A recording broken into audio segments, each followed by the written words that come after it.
अस्सलाम वालेकुम दोस्तों, मैं हूं बीना गोविंदी। आज मैं आपसे बात करने आई हूं और वो बात इसलिए है कि हमें अपने अंदर थोड़ा सा हौसला और पेशेंस रखना चाहिए। वो इसलिए कि हम कोई भी जब कोई खबर आती है तो उसके ऊपर अपनी अपनी राय देने लग जाते हैं। बहुत सी चीज़ों तक हमारी पहुंच हो जाती है। बीइंग अ यूट्यूबर हम ये देखते हैं कि हम बहुत हद तक पहुंच जाते हैं, लेकिन आप इस चीज़ का ज़रूर ध्यान रखिए कि वो लोग जो यतीम के सर पर हाथ रखते हैं, वो लोग जो गरीबों के लिए अदारे खोलते हैं, वो लोग जो ऐसे लोगों को गोद लेते हैं जिनको कि उनके अपने ही वालिदैन, मान ले कि अपने ही वालिदैन दे देते हैं, तो वो लोग कितने ही बड़े लोग हैं जो कि ऐसे बच्चों को इनकी कफालत करते हैं और उनके लिए एक अच्छी जगह और अच्छी जिंदगी के ख्वाहिश रखते हैं। आप मुझे एक बात बताएं कि कैसे कोई शख्स अपना सुकून खराब करके दूसरों के आराम के लिए कोशिश करता हो। और जहां तक बात है उनके ऊपर इल्जाम लगने की या उनके ऊपर जो भी इस वक्त केसेस चल रहे हैं, और बहुत ही किसी ने, मैं समझती हूँ, अच्छा किया कि उन्होंने ऐसे अपने दिल की भड़ास निकाल दी। लेकिन मेरा दिल गवाही देता है कि ये केस उसी तरह होगा जैसे कि ईदी साहब के लिए हमने ऐसा किया था और बाद में हमें बहुत अफसोस हुआ कि ईदी साहब को हमने इस मुकाम तक क्यों पहुंचाया।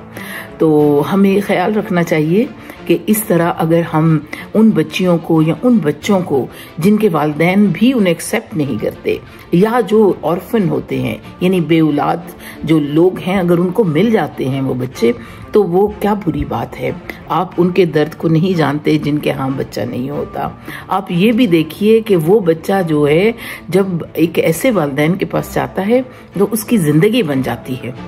और जहाँ तक इस केस की बात थी, मैं इस केस के बारे में कोई भी बात नहीं करूंगी, क्योंकि ये केस स्पेशली इन्होंने अमेरिका के खिलाफ बनाया कि वहां पर जाकर ये कुछ हुआ और ये हुआ। उसमें यकीनन हमारे इदारे, मैं चूंकि अमेरिका के निज़ाम को भी थोड़ा बहुत जानती हूँ, मैं यहाँ पर 25 बरस से रह रही हूँ, बैक एंड फोर्थ पाकिस्तान और अमेरिका में रहती हूँ, तो मैं थोड़ा सा इस निज़ाम को ये समझती हूँ कि यहाँ पर जिस तरह हर यूट्यूबर उठ कर ये कह रहा है कि यहाँ पर वो आगे स्मगलिंग कर दी जाएगी, बड़ी उम्र के मर्दों को वो बच्चियों के साथ उनकी शादी कर दी जाएगी या उनके ऊपर और जुल्म सितम कर दिया जाएगा, तो खुदारा ऐसा नहीं होता।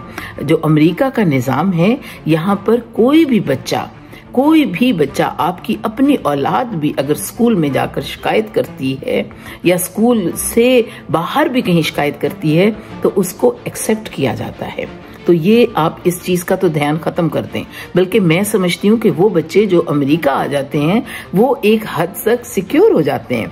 वो यूं कि जब इतने ही जिनके पास रिसोर्सेज कम होंगे तो वो यतीम बच्चे या वो लावारिस बच्चे या वो अनअटेंडेड बच्चे समझ लें, जिनको वालिदैन भी एक्सेप्ट नहीं करते, अगर वो बाहर आ जाते हैं तो ये उनकी खुशबख्ती है।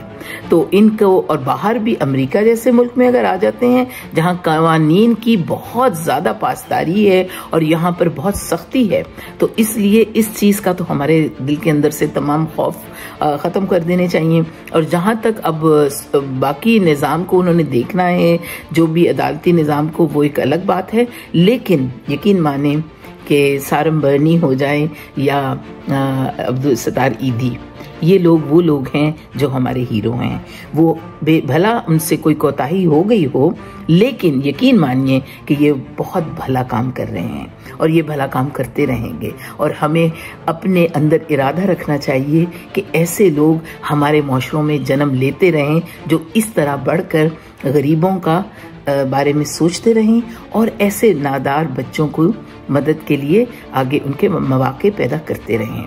तो आज अपने पेशेंस से काम लीजिए और बिल्कुल भी दिल बर्दाश्ता होकर बड़े बड़े प्रोग्राम ना कीजिए, क्योंकि ये फिर हमें मुंह की खानी पड़ेगी। अस्सलाम वालेकुम।